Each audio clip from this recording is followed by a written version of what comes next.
Yellowstone National Park and the other 416 national parks represent the history of our country. They're some of our country's most iconic sights, from breathtaking mountains to wild roaming bison and bears. They're irresistible photo opportunities and bucket list road trips to remember for a lifetime. They represent the great triumphs. They represent some of the tragedies of our country.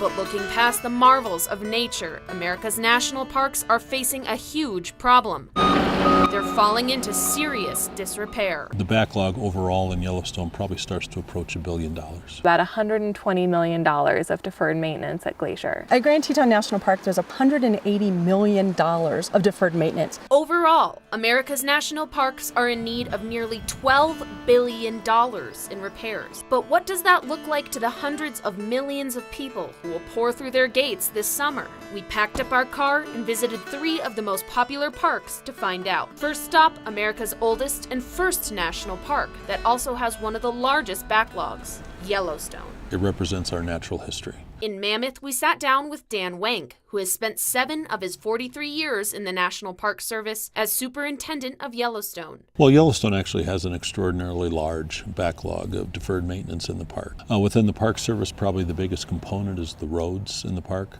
The roads were reconstructed in the 1930s, and for the most part, those we haven't worked on yet are still in that shape. Roads, bridges, facilities, campgrounds, trails, water and electric utilities all fall on the National Park Service lists of deferred maintenance projects and critical repairs. Deferred maintenance means the repairs were not made when they should have been. The roads are actually functionally obsolete. At our second stop, Glacier National Park, we ran into construction of a deferred maintenance project immediately. The construction project on Going to the Sun Road is just one example of a backlogged priority project now almost complete. Repairing roads is the biggest need for Yellowstone, but at the crown jewel of the continent, the largest deferred maintenance projects are not seen, but felt. A lot of deferred maintenance, particularly within our sewer, our water, and our electrical systems. If you're in your house and you're having a family dinner and the electricity goes out, you don't really think about it until it goes out, but suddenly you see that things are just not working the way you want them to at home. And it's the same case in a park. The deferred maintenance total for the National Park Service has hovered around $11 billion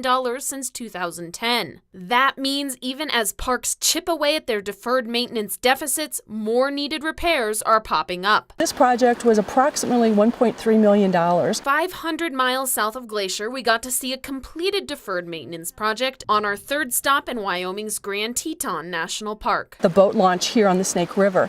This is our most popular boat launch area, so it affects visitors on a daily basis. Denise German, a 30-year veteran of the National Park Service, explains that parks are funded through federal tax dollars, philanthropic donations, and revenue from private concessions, entrance fees, and other fees. And 55% of the fees that come in through entrance stations go back to deferred maintenance projects. On June 1st, the entrance fee to all 3 of our parks increased by $5. But on October 1st, the start of fiscal year 2019, federal funding to the National Park Service will decrease by a staggering 8%. This leaves the backlog in the billions. But the struggle to find funding for deferred maintenance projects without making the parks too pricey for the public to visit takes us back to the question of why the parks are important to keep open in the first place. If we can't take care of a place like Yellowstone National Park that represents what we are in many ways as a nation, then I think we have lost some of what it means to be a nation. In Yellowstone National Park, I'm Jackie Coffin, Montana Right Now.